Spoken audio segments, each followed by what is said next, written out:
여러분 안녕하세요. 요즘 남녀노소 피부에 관심이 없으신 분들은 거의 없으실 거예요. 오히려 나이가 있는 분들이 더 관심이 많으실지도 모르겠습니다. 꼭 미용 때문에 피부에 관심을 갖기도 하지만 저희가 고령화 사회로 갈수록 우리가 가진 여러 가지 장기열이, 무릎 등등 몇십 년 전의 시대보단 훨씬 더 오래 사용을 해야 합니다. 그렇기에 피부 또한 젊었을 땐 누구나 청아하고 탱탱한 피부를 갖고 있지만 1살, 2살 나이가 먹어가며 피부의 노화가 시작됩니다. 그래서 내가 지금 몇 살이던 관계없이 지금부터라도 피부 건강에 대해 관심을 가져주시는 게 무엇보다 중요합니다. 요즘은 외모가 능력이란 말도 있듯이 나이가 많고 적음을 떠나 피부가 참 중요한데요. 저희 채널에서도 피부주름에 좋은 음식에 관한 영상과 피부과 의사가 절대로 알려주지 않는 바세린 얼굴에 바르는 방법이란 영상에서 많은 분들이 피부에 관심이 많으시단 걸 다시 한번 알게 되었고, 오늘은 근본적으로 피부 건강을 좋아지게 만들어 누구나 윤기 있고 탱탱한 피부를 만들 수 있도록 다양한 정보를 가져왔습니다. 이전 영상은 아래 댓글창에 링크 달아두었으니 관심 있으신 분들은 한 번씩 확인해 보시길 바랍니다. 구독과 좋아요 한 번씩 꼭 부탁드릴게요. 그럼 피부에 관한 모든 것 지금 시작합니다. 오늘은 첫 번째로 피부에 좋은 성분, 두 번째로 피부에 악영향을 미치는 행동, 세 번째로 피부가 건강해지는 세안법에 대해 전부 알려드리겠습니다. 피부는 젊을 때 미리미리 예방하고 늙지 않게 노력하는 것이 굉장히 중요하다고 생각합니다. 또한 이미 노화된 피부를 다시 젊게 기능을 좋게 하는 그런 시술이나 치료법도 나와 있습니다.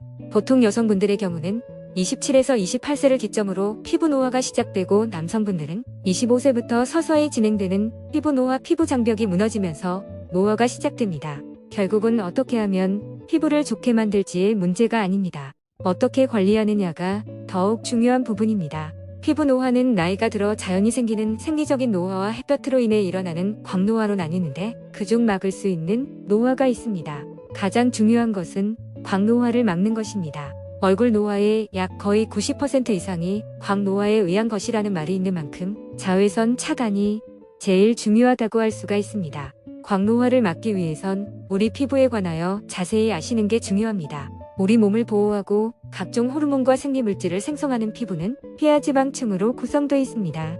표피를 구성하는 각질 형성세포는 각질층을 생성해 외부 자극으로부터 피부를 보호하는 역할을 합니다. 진피는 섬유성분과 단백질, 탄수화물로 구성되어 있으며 피부에 힘이 생기게 하고 피부 모양을 유지시켜줍니다. 만약 노화로 인해 진피가 얇아지고 약해지면 주름이 생기게 되며, 진피가 얇아지기 전에도 자주 얼굴을 찡그리거나 하는 경우에 그 결을 따라 주름이 생기게 됩니다.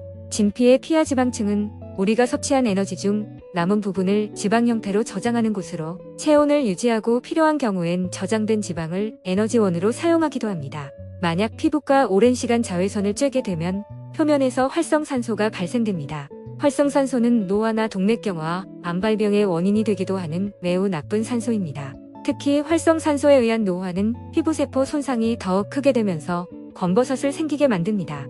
검버섯은 한번 만들어지면 없애기가 많이 까다로운 점의 한 형태입니다. 그렇다면 우리가 이것을 예방하기 위해서 무엇을 해야 할지 알려드리겠습니다. 그에 대한 해답은 바로 비타민 A입니다. 세계 여러 유명 대학에서 레니톨이라는 성분을 분석했고, 그 결과 굉장히 우리 피부 노화를 예방하는 매우 탁월하다는 놀라운 발표가 있었습니다. 여러분, 콜라겐을 다들 아실 거예요. 레티놀 성분의 대표적인 기능이 콜라겐 섬유를 많이 만들게 됩니다. 또한 피부 탄력 섬유도 많이 만듭니다. 레티놀은 피부가 노화되면 건조하고 염증이 생기게 되면 물론 주름이 생성됩니다. 이를 예방하고 개선하기 위한 성분이 바로 비타민 A입니다. 비타민 A는 피부세포에서 대사되는데 피부에 흡수될 때 유도체인 레티노익산으로 변화하게 됩니다. 레티노익산이 표피와 진피에 관여하게 되면서 노화로 인해 소실되는 콜라겐 생성을 유도하는 것은 물론 탄력 섬유를 증가시키고 아닌 색소 침착을 억제해 피부 상태를 개선하는 데 탁월합니다. 그동안 비타민 A 크림의 효능은 많은 연구를 통해 입증됐습니다.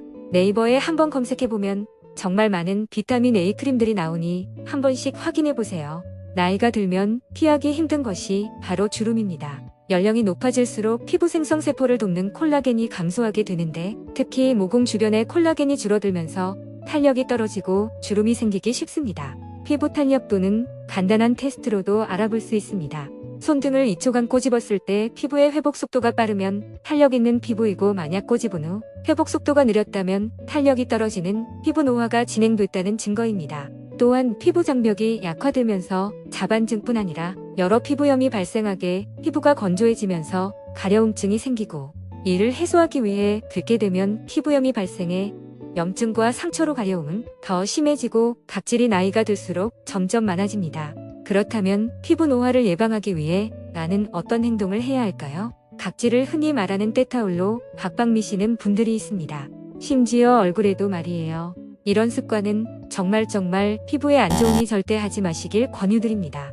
특히 나이가 들면 피지 분비가 감소하게 되는데, 때밀이와 잦은 목욕은 피부 장벽을 더욱 망가뜨리고 피부 건조증을 악화시킵니다. 망가진 피부 장벽에 각종 세균과 자극 물질이 침투하면서 피부염이 발생합니다. 또 망가진 피부 장벽을 통해 수분을 외부로 빼앗기게 되면서 심한 가려움증을 느끼게 됩니다. 갑자기 피부가 가려워질 때는 내 피부 장벽이 많이 약해졌구나 하는 거를 이해하시고 각질 세포를 가만 놔둬야 되는데, 목욕을 하거나 때를 밀면서 그거를 지세포를 벗겨내면 피부 장벽을 다 벗겨내는 것과 같습니다. 마치 전쟁터에 칼과 방패를 집에 두고 나가는 것과 같습니다. 그렇다면 어떻게 세안을 해야 할까요? 기본적으로 세안제로 가볍게 손으로 마사지 하듯이 해주면 됩니다. 만약 각질이 걱정이신 분들이 있다면 샤워를 먼저 시작합니다. 그리고 어느 정도 따뜻한 물이 습기를 만들고 약간의 열이 발생되면 피부 모공이 열리게 돼 있습니다. 그렇게 샤워들 전부 하시고 제일 마지막에 세안을 해주는 게 좋습니다. 그렇게 되면 열려있는 모공을 통해 더욱더 깨끗한 세안이 가능합니다. 또한 따뜻한 열로 인해 피부에 대한 자극이 최소로 줄어들게 됩니다. 또 다른 방법으로는 수건을 물에 적신 뒤 전자레인지에 15-20초 정도 돌려줍니다. 얼굴에 얇은 수건을 하나 덮어놓고 그 위에 따뜻한 수건을 감싸줍니다. 그렇게 되면 똑같은 원리로 모공과 피부가 열리고 한결 부드러워집니다. 또한 온찜질에 효과가 있기 때문에 피부에 노폐물을 제거해주는 데도 도움을 줍니다. 또한 피부 건강을 위해서 너무 뜨거운 물을 이용한 반신욕은 피하고 미온수로 5분 이내 샤워를 하신 뒤 마무리는 차가운 물로 샤워를 끝냄으로써 열려있는 모공을 닫아주시는 게 가장 좋습니다. 실내 온도는 20도 정도의 서늘한 온도를 유지하고, 또 전기장판이나 온수매트의 사용은 건조증을 악화시킬 수 있어 피하는 게 좋습니다. 또한 보습제를 사용하는 것도 도움이 됩니다. 너무 자주 바르실 필요는 없고 일주일에 한두 번 정도이면 충분하지만 사람에 따라 조금의 차이는 있을 수 있겠습니다. 보습제는 냉장고에 차갑게 보관한 후 사용하는 것이 도움이 됩니다. 또한 선크림은 햇볕이 나지 않는 날도 발라주시는 게 좋아요. 자외선은 흐린 날도 구름을 통과하여 우리의 피부에 도달합니다. 마지막으로 목부터 시작하여 얼굴 광대를 중심으로 엄지와 검지손가락을 이용해서 꾹꾹 마사지를 해주는 겁니다. 거창할 거 없이 깨끗한 손으로 광대턱 라인부터 모가리 쪽에서 위쪽으로 쓰다듬듯이 펴준다는 느낌으로 전체적으로 마사지해주세요. 목주름에도 효과가 좋습니다. 또한 턱 라인을 따라 꾹꾹 눌러주면서 마사지를 하면 얼굴도 갸름해 보이는 효과가 있습니다. 또는 다이소에서 파는 얼굴 마사지 롤러가 있습니다. 1,000원 내외이니 하나씩 구입하셔서 얼굴에 쭉쭉 롤링을 해주시는 것도 좋습니다. 여러분 똑같이 50세인데 어떤 사람은 30대로 보이고 어떤 사람은 60대로 보인다면 그것은 상당히 큰 차이일 겁니다. 그래서 젊었을 때부터 피부를 젊고 건강하게 유지시키는 그런 노력을 해주시는 게 좋고, 나이가 들었다고 포기할 필요 없습니다. 이제부터 시작하시면 됩니다. 오늘 영상을 요약하자면, 첫 번째, 비타민 A 레티놀 성분이 들어간 크림을 발라줍니다. 두 번째, 저희가 업로드했던 바세린을 얼굴에 하루 1번에서 2번 정도 발라주는 겁니다. 바르는 방법과 효능에 대해선 저희가 제작해놓은 바세린 영상을 댓글에 링크를 남겨두었으니 참고하시기 바랍니다. 세 번째, 올바른 세안을 한다. 네 번째, 자외선 노출을 최소화한다. 다섯 번째, 얼굴 마사지를 주기적으로 해준다. 오늘 영상은 여기까지입니다. 우리 시청자분들 모두가 피부미남 피부미녀가 되기를 진심으로 응원하겠습니다. 영상이 도움이 되셨다면 구독과 좋아요 한 번씩 꼭 부탁드릴게요. 감사합니다. 저희는 중년건강협회였습니다.